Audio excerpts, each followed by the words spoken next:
Hello, everyone. Welcome to week 14. Almost there, almost done. So in this video, as usual, I'll share a few thoughts on the discussion board from last week, and then share some thoughts on the PowerPoint presentations that are due this Wednesday. And then obviously you have peer responses on those PowerPoint presentations by Saturday. But yeah, that's the gist of this video. It's short. We're not covering any other content. It's just kind of a week to work on the PowerPoints and then work on your final paper on the career intervention proposal. All right, so discussion on ethics and the NCDA Code of Ethics as it's compared to either the ACA Code of Ethics or the ACA Code of Ethics. So I guess a thought that I just wanted to address first off was, why would we even need to use the NCDA Code of Ethics? As counselors, why is it even important to know that that's a code of ethics when we likely just need to use the ACA Code of Ethics or the ASCA Code of Ethics, depending on concentration and work setting? Few thoughts here. I think it's important that there is the NCDA Code of Ethics because it's not just meant for career counselors.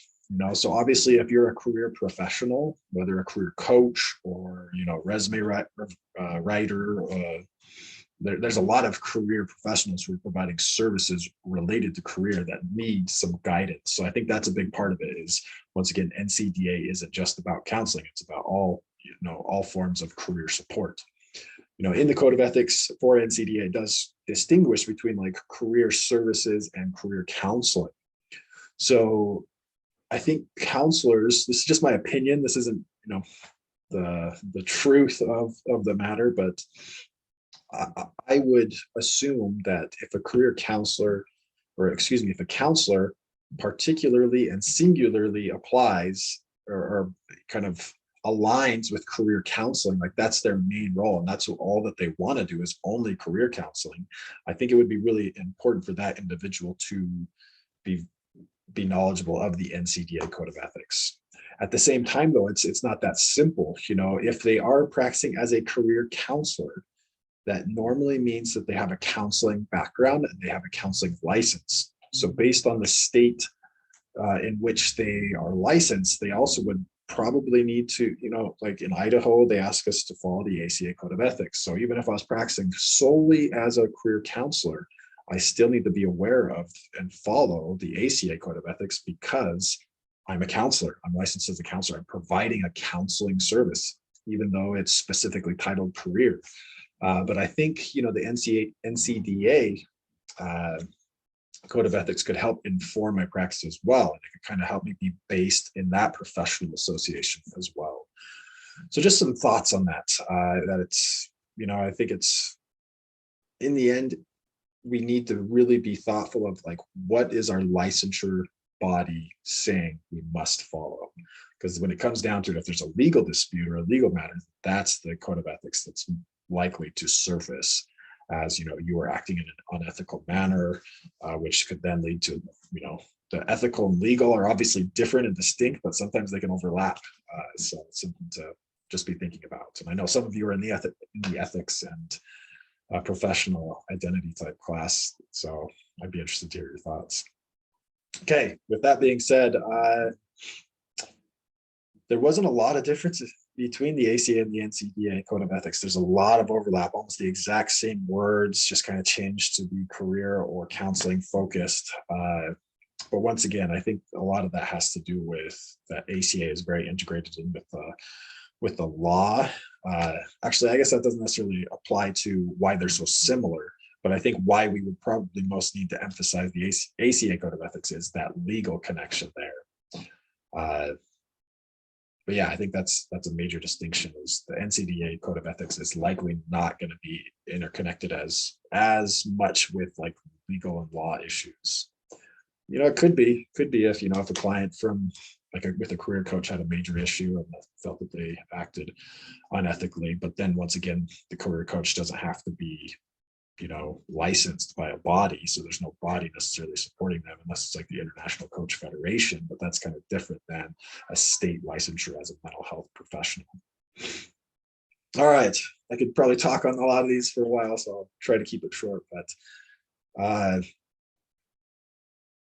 The last thing about the Code of Ethics that I wanted to bring up, and the reason why, obviously, it's important to, in the discussion board, I asked you, like, how would you apply, or what would you apply? I can't remember the exact language actually off the top of my head of what we use, but I asked you to kind of think about how you might implement the Code of Ethics in your practice. So once again, all of it is very important to follow. It's not like we can pick and choose what tenets or what, specific elements of the ACA Code of Ethics or ASCA that we must abide by. So I wasn't kind of advocating that, let's just pick and choose what resonates with us and go with that. So all of it, once again, must. Hopefully that's good without saying, but I'll say it just to be sure. At the same time, I wanted you to reflect upon what resonated with you, what principles or what specific sections of the Code of Ethics are kind of standing out to you. I think that does a few important things, but in the end, what I'm really asking you to do is really deeply listen to yourself, deeply listen to what is connecting inside of me. What do I need to make sense of? What do I need to work through or make sense of or explore so that I am continuing, to develop my competence as a counselor? We often can trust that inner voice, that inner resonance of like, there's something about that stands out to me. Go down that rabbit hole can often, like going to that, like deeply listening to yourself and understanding what that rabbit hole means is, I think, really important. Obviously, we can't only trust in that intuition. Sometimes our intuition is off, and like there are other things, there are other blind spots that need to be addressed, and others can often kind of bring those blind spots to our attention. But in the end, that's kind of what I was asking you to do. Honor that inner dialogue, honor that inner self, and listen to yourself. I think that's a really important skill as a counselor, because oftentimes the inner process that we are experiencing as we're working with a client is our greatest asset. How we conceptualize, how we make sense of the client, then what we choose to do with that conceptualization, how we choose to intervene is really central. Okay, switching gears now. The PowerPoint presentations. Remember, this is a discussion board post. So it's not like you're not going to be typing it. I need you to link in either a PowerPoint presentation or some sort of presentation tool. I know Google Docs does a similar presentation option. So whatever it is, just make sure that you embed that link or share the file to your PowerPoint presentation to us for this discussion board. So with that being said, this is worth 2 points. So the purpose isn't to be super stressed and feel that you have to like go into tons of depth, because that's actually not what this is about. In the end, I hope that this discussion board post and this presentation post helps you start to narrow into, okay, what am I going to be writing my paper on? How am I going to be talking about, what are the specific things that I need to be addressing? And I don't really want, like, I would strongly encourage you, don't put long, like, paragraphs in the presentation. Try to synthesize and narrow in and just focus on the key points. I think that'll really help you when you're writing your paper to like, okay, what's most important? What's the key point that I'm trying to get across? Being clear of that first and then expanding upon that is really important. Sometimes there's a lot of details that we can write about, but there's no clear structure. There's no clear point that we're trying to get to. So have that thesis statement in mind. Let's see here. I'm going to share my screen really quick. All right, so here is the information on the career intervention proposal. I envisioned that this presentation could be 7 slides, more or I guess possibly less, but I think 7 likely minimum, but that would also be sufficient. So a cover page, just like a title page, a reference section, or 2 of those, and then 1 slide for each of these specific areas.